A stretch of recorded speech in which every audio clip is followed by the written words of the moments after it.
Good morning, good afternoon, good evening, and welcome to today's morning ramble.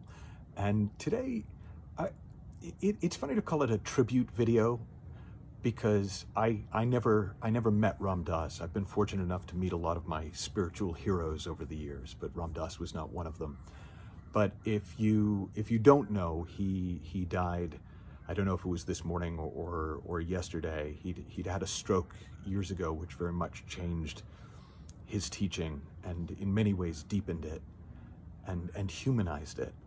But he's probably most famous for this book, which it sort of was a part of my childhood because my brother had it. And I used to love going through it. And it's really cool.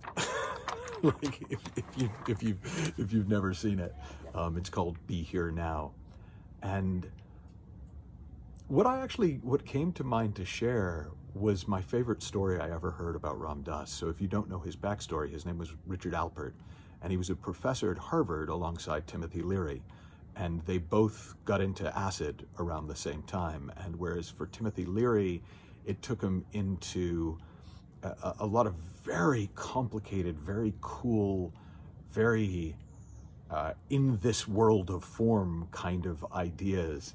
For Richard Alpert, who became Ram Dass, it took him deep into traditional Indian spirituality. And this book, Be Here Now, is very much about his adventures with his Indian guru and what he learned about being here now. And the story is, so he and Leary were sort of friends, and then they didn't really enjoy the path that each of them took. Leary was very much on his path. Ram Dass was very much on his path. And what happened was when Timothy Leary was dying, Ram Dass arranged to come see him to sort of guide him through the bardo, to guide him into his spiritual nature, to guide him beyond the realm of life and death, to show him the illusion of this world of form and help him connect to his true self before the death of the physical body.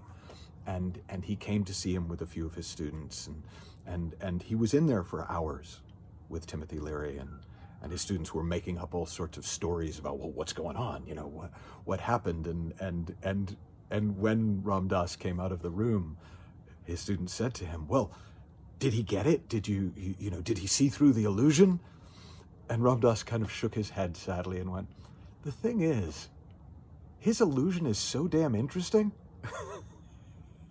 And for me, there's something I have always loved that story, because so much spirituality is about a damning of the illusion, is about that's just the illusion, that's just thought, that's just, and this is real, and it seems to me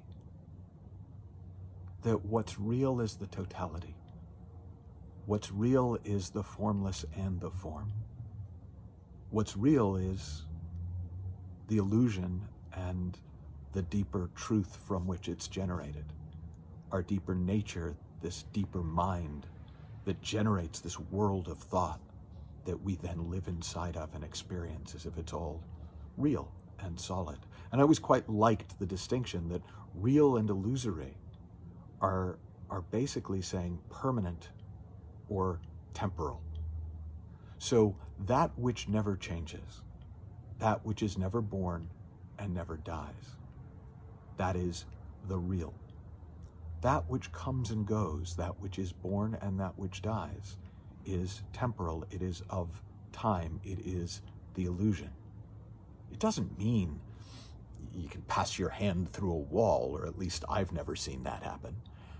It means that if we're looking for solid ground, if we're looking for our home grounds, that's always going to be found in the spiritual, in the invisible, in what Ram Dass famously called the now. Have fun, learn heaps. I'll talk to you soon.